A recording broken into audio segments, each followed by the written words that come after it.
皆さんこんばんは。ゼルダ考察の宇野と言います。今回の追加チャレンジでは憑依ガノン誕生の経緯が明かされるのでしょうか。薬剤の目視録のネタバレを含みます。未プレイの方はお気をつけください。この動画では2021年10月29日に配信が決定されたゼルダ無双薬剤の目視録追加コンテンツ第2弾追憶のガーディアンに関する判明した情報をお話しします。スロー映像も見せながらこれはこうなんじゃないかといった妄想や考察も軽めに一緒にしていきたいと思います。行きましょう。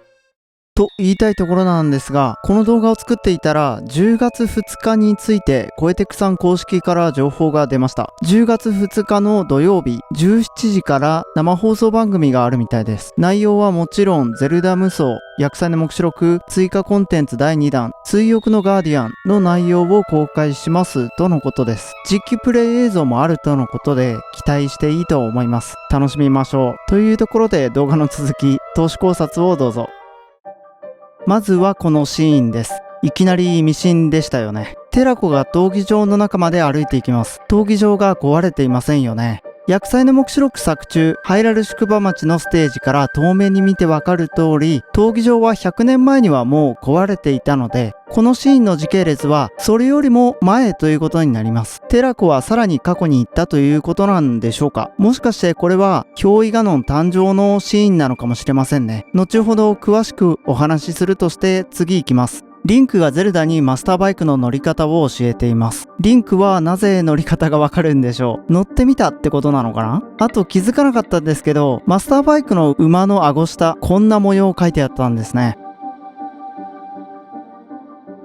場所はどこなのかわかりませんけど、幼いシドが槍で特攻するシーンです。プレイヤブルの項目にもう一人とありますが、人気キャラではありますから、これが子供シドである可能性もゼロではないですよね。かかりこ村のシーン、こんな小さい子供の傘をかぶった姿を初めて見ました。設定資料集マスターワークスには載っていましたけど、作中では見なかった気がしますね。一緒に戦ってくれたってやつにも感謝しなくちゃなーというダルケルのセリフの意味はまだわかりません。かかりこ村の誰かが加勢してくれたんですかね。ニッコニコの笑顔。ダルケルが名前を知らない、よく知らない人物ということはなんとなく読み取れますけど、何のことを言ってるんでしょうか。ユンボウのことでもなさそうですよね。ローム王が敵に襲われているようで、ウルボザがハイラル王を死なせるんじゃないよと周りの兵を鼓舞しています。これもよく状況がわかりませんよね。なぜそうなったのか。次の迷いの森のシーンでは、君も子供にしてはやるじゃないかとリーバルが誰かに言っています。映像の最初の方で幼いながらも戦おうとしてたシドに対して言ってるのかもしれませんね。リンクだったらちょっと辻褄が合わないかな。また迷いの森に来る理由があったということですが、アストル絡みなのかマスターソードなのか、デクの貴様に会いに来たんでしょうかね。次のシーンは後ほど出てくる追加プレイヤブルキャラクタープルワ&ロベリーですね。何かを見つけたようです。このアストルと森の組み合わせといえば迷いの森ですけど、周りの木が人面じゃなくて普通の木なので迷いの森ではないようですね。7人に分身しているのは7人の英雄たちと絡めて考えてほしいというメッセージなのだと解釈しました。英雄様たちは一つの大きな力を心、技、体、知、非、道、10の7つに分けてというゲルドの町のロテインが聞かせてくれる古文書の内容ですね。アストルのローブの背中にはゲルドのマークがあって、つけている装飾はゲルドの王族がつけているものでしたもんね。何か関係があるとは思います。実際に関係があるかどうか、それが判明するかどうかというよりは、プレイヤーにそう考えてほしい、深読みしてほしいといったような意図があるように思いました。配信されたからといって詳細が明らかになるようなものではなくて、深みを持たせるための裏設定のようなものに落ち着くのかなと考えてあってことですね。もう一つ考えられるのはかなりぶっ飛んだ考えなんですけど、分身の術などではなくて憑依ガノンの何かしらの力で時の扉をくぐってきて集まった7人のアストルという説ですね。その先は特に考えてなくて思いつきで言いました。次のシーンはスッパとコウガ様の2人と後ろに何やらスッパが操ってるっぽい雷と風のカスガノン、このシーンとは関係ないですけど、スッパがいよいよプレイヤブル来ますかね。次にゼルダがうなずき、今までの映像は記憶の映像ですとでも言いたげなエフェクトが出ました。映像の最初の闘技場、怨念の塊に襲われるテラコ、細かく見えませんけど、憑依ガノンが誕生した瞬間という過去の出来事と解釈することもできそうですよね。それとも襲ってきたのが憑依ガノンで2体の記憶が相互に交わったというものなんでしょうか。また後で話します。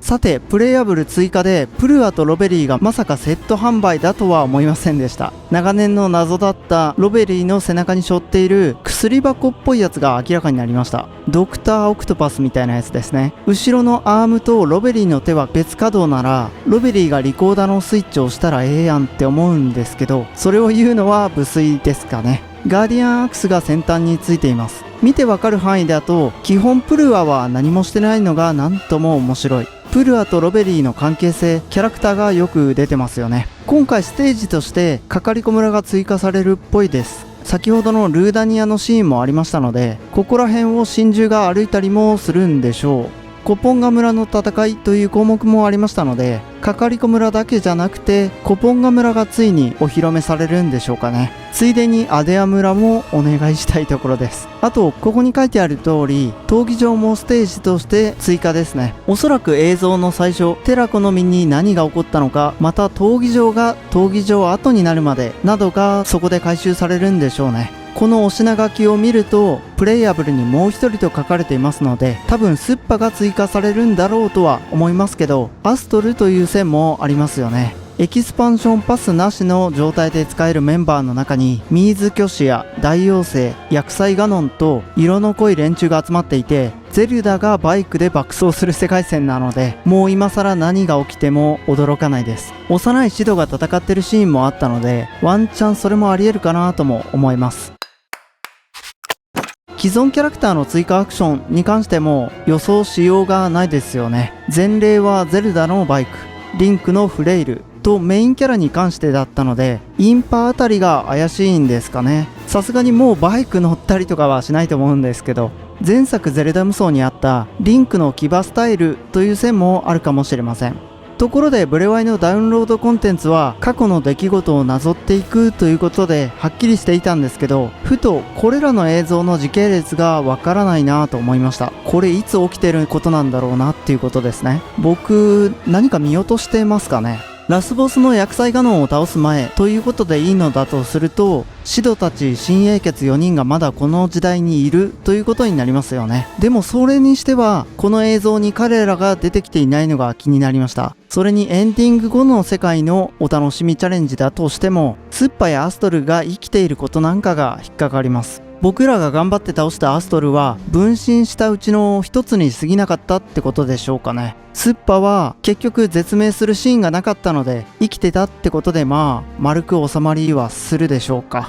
もしくは映像の最初の方で四隅にブレワイの写し絵の記憶と同じエフェクトが見られたので、この映像たちは全て憑依ガノンなのかテラコなのかが見てきた真珠発掘あたりよりもっと過去に飛んだ際の記憶なんでしょうか。何かをやり直したくて取り戻したくて、薬剤の目視録冒頭よりもっと過去の時代に飛んでそこからやり直す的な。そして今まで話してきたこととはまた違いますけど、僕の願望も込めてもう一つパターンを考えてみました。それがブレワイの100年前説です。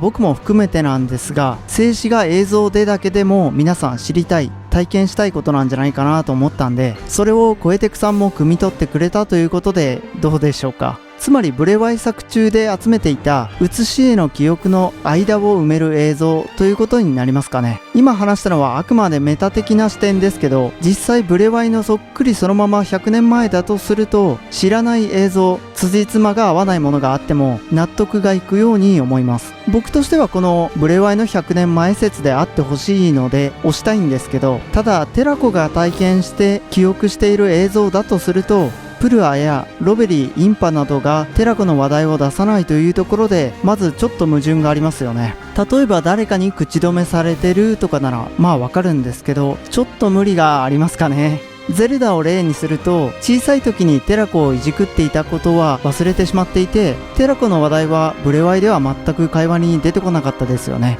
他にも矛盾はあって、まだじっくりと照らし合わせていないので、すぐに覆るかもしれませんけど、あの違和感がある映像たちは、ブレワイの100年前だと、今のところそんな風に考えています。あの映像たち、皆さんはどう解釈しましたかね？よろしければコメントをお願いします。話が変な方向に行きましたが、今回は以上です。この動画を楽しめた方は、2秒ほどいただいて高評価ボタンをポチッと押していただけると、また動画作りを頑張れますので、ぜひお願いします。